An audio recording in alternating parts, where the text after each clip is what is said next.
आकाशवाणी भोपाल से प्रस्तुत हैं प्रादेशिक समाचार।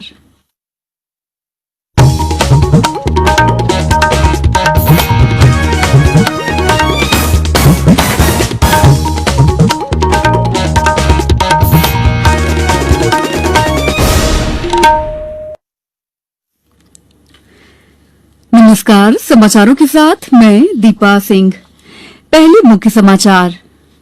पशुपालन और डेयरी उद्यमों के विकास के लिए 15,000 करोड़ रुपए के कोष की शुरुआत, केंद्रीय मंत्रिमंडल ने दी मंजूरी। मुख्यमंत्री ने कहा, प्रदेश के प्रवासी श्रमिकों और उनके परिजनों को विभिन्न योजनाओं में दिए जा रहे लाभ की सतत निगरानी की जाएगी।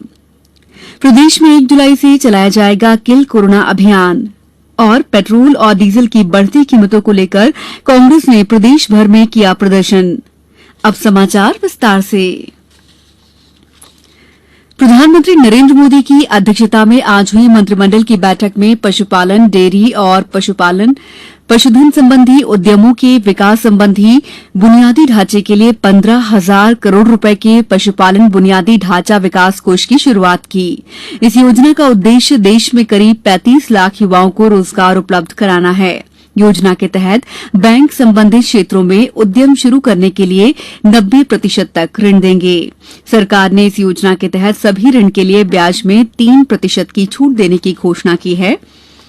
विकास कोष डेयरी, मांस प्रसंस्करण और पशु आहार संयंत्रों में ढांचागत निवेश को प्रोत्साहन देगा। इस योजना के तहत पात्र लाभार्थियों में किसान उत्पादक संघ, मध्यम और लघु उद्योग तथा अन्य कंपनियां, निजी क्षेत्र की कंपनियां और व्यक्तिगत उद्यमी शामिल होंगे। प्रदेश के प्रवासी श्रमिकों और उनके परिवारों को प्रधानमंत्री राष्ट्रीय खाद्य सुरक्षा योजना और आत्मनिर्भर भारत के अंतर्गत राशन उपलब्ध कराया जा रहा है। साथ ही इसकी सतत निगरानी भी की जा रही है। ये बात मुख्यमंत्री शिवराज सिंह चौहान ने आज भोपाल में प्रवासी श्रमिकों और रोजगार सेतु पोर्टल पर पंजीकृत नियोक्ताओं और रोजगार प्रदाताओं से फेसबुक लाइव और वेबकास्टिंग के माध्यम से कही। उन्होंने बताया कि 7,30,000 श्रमिक और उनके 5,79,000 परिजन प्रदेश वापस लौटे हैं। उन्होंने कहा कि प्रवासी मजदूरों की सहायता के लिए राज्य सरकार सभी संभव प्रयास कर रही है। प्रदेश में कोरोना संक्रमित लोगों की संख्या 12,000 से ज्यादा हो गई है। हालांकि इनमें से करीब 9,335 लोग स्वस्थ होकर अपने घर लौट चुके हैं। राजधानी भोपाल में 32 नए मरीज मिलने के साथ ही भोपाल में संक्रमितों की संख्या 2,633 हो गई है। हालांकि 1,850 से अधिक लोग स्वस्थ हो चुके हैं। इंदौर जिले में पिछले 24 घंटों के दौरान 34 नए मरीज मिलने से कोरोना संक्रमितों की संख्या 4,461 तक पहुंच गई है। वहीं 4 और मौतों के साथ कोविड-19 संक्रमण से अब तक 207 मरीजों की मौत हो चुकी है। जिले के विभिन्न अस्पतालों में 940 कोरोना प्रभावितों का उपचार जारी है। उज्जैन जिले में कोरोना संक्रमित अभी तक 836 मरीज मिले हैं, जिनमें से 710 इलाज के बाद स्वस्थ हो गए हैं। धार जिले में 6 नए कोरोना पॉजिटिव मिलने से मरीजों की संख्या बढ़कर 161 हो गई है। नीमच जिले में अब तक 397 लोग पूरी तरह से स्वस्थ होकर अपने घर लौट चुके हैं। जिले में अब 29 कोरोना मरीज बचे हैं। देवास जिले में आज 22 लोग स्वस्थ होकर घर चले गए। इन्हें कुल मिलाकर 160 लोग कोरोना मुक्त हुए हैं। खंडवा जिले में अब तक 292 लोग संक्रमित हुए हैं, जिनमें से 263 लोग स्वस्थ हुए। पन्ना जिले में 29 संक्रमितों में से 22 लोग स्वस्थ हो गए हैं। केंद्रीय मानव संसाधन विकास मंत्री रमेश पोखरियाल निशंक ने विश्वविद्यालय अनुदान आयोग से इंटरमीडिएट और टर्मिनल सेमेस्टर परीक्षाओं तथा शैक्षिक सत्र कैलेंडर के बारे में पहले जारी दिशा निर्देशों पर दोबारा विचार करने के लिए कहा है। श्री निशंक ने ये सुझाव छात्रों, शिक्षकों और कर्मचारियों के स्वास्थ्य और सुरक्षा को ध्यान में रखते हुए दिया है। समाचारों में वक्त है ब्रेक का। ये समाचार आप आकाशवाणी भोपाल से सुन रहे हैं। हमारे समाचारों को अब आप कभी भी और कहीं भी अपनी सुविधा के अनुसार सुन सकते हैं। ये समाचार बुलेटिन YouTube, ट्विटर और फेसबुक पर AIR न्यूज भोपाल पेज पर सुने जा सकते हैं। इसके अलावा आप हमारी वेबसाइट newsonair.com पर या AIR न्यूज ऐप पर भी समाचार सुन सकते हैं।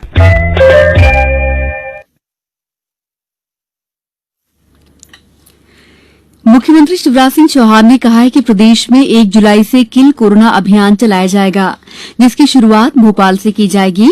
वायरस नियंत्रण और स्वास्थ्य जागरूकता से इस संपूर्ण अभियान में सरकार और समाज साथ साथ काम करेंगे। उन्होंने कहा है कि इस अभियान के तहत हर परिवार सुरक्षित रहेगा। इसके लिए दल गठित किए जा रहे हैं। इसमें कोविड मित्र भी बनाए जाएंगे जो स्वैच्छिक रूप से इस अभियान के लिए काम करेंगे। मुख्यमंत्री ने कहा है कि करीब 14,000 महिला पुरुष स्वास्थ्य कार्यकर्ताओं पर सर्वे कार्य की अहम जिम्मेदारी रहेगी। प्रदेश में अब डोर टू डोर विस्तृत सर्वे के माध्यम से संदिग्ध रोगी की शीघ्र पहचान और उपचार अधिक आसान हो जाएगा। पेट्रोल और डीजल की बढ़ती कीमतों को लेकर आज कांग्रेस ने प्रदेश भर में प्रदर्शन किया। इस दौरान सभी जिला, शहर और ब्लॉक मुख्यालयों पर पार्टी नेताओं और कार्यकर्ताओं ने संबंधित अधिकारियों को ज्ञापन सौंपे। भोपाल में पूर्व मुख्यमंत्री दिग्विजय सिंह ने साइकिल से मुख्यमंत्री निवास पहुंचकर ज्ञापन सौंपा। इस अवसर पर उन्होंने कहा कि केंद्र और राज्य सरकार को अपने अपने स्तर पर दाम कम करने चाहिए, जिससे आम लोगों को राहत मिल सके। वहीं इंदौर में पूर्व मंत्री जीतू पटवारी ने साइकिल रैली निकाली। इसी तरह के प्रदर्शन राज्य के अन्य जिला मुख्यालयों पर भी किए गए। उधर गृह मंत्री नरोत्तम मिश्रा ने कांग्रेस पर पलटवार करते हुए कहा कि कांग्रेस ने अपने वचन पत्र में डीजल और पेट्रोल के दामों में 5 रुपए कम करने की बात कही थी, लेकिन उन्होंने 2 रुपए बढ़ा दिए।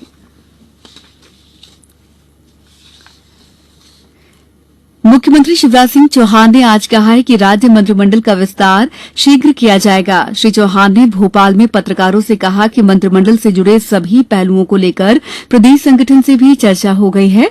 इस संबंध में आज भोपाल में एक बैठक हुई, जिसमें भाजपा प्रदेश अध्यक्ष वीडी शर्मा, संगठन महामंत्री सुहास भगत शामिल हुए। वहीं मुख्यमंत्री शीघ्र ही इस मसले पर केंद्रीय नेतृत्व से मिलने दिल्ली जाएंगे। मध्य प्रदेश को ई पंचायत 2020 का प्रथम पुरस्कार मिला है। ये पुरस्कार पंचायतों में सूचना और संचार प्रौद्योगिकी का बेहतर उपयोग और कामकाज में दक्षता सुनिश्चित करने के लिए दिया जाता है। जानकारी के अनुसार प्रदेश की पंचायतों ने योजनाओं के ऑनलाइन क्रियान्वयन और ऑनलाइन आय व्यय के लिए बेहतर तरीके से विभागीय पोर्टलों का उपयोग किया है। गौरतलब है कि केंद्र सरकार प्रतिवर्ष सूचना प्रौद्योगिकी के उपयोग से पंचायतों द्वारा उत्तरदायित्व निर्वहन के लिए 3 श्रेणियों में ये पुरस्कार प्रदान करती है। आज वीरांगना रानी दुर्गावती का बलिदान दिवस है। इस मौके पर उन्हें प्रदेश में भी याद किया गया।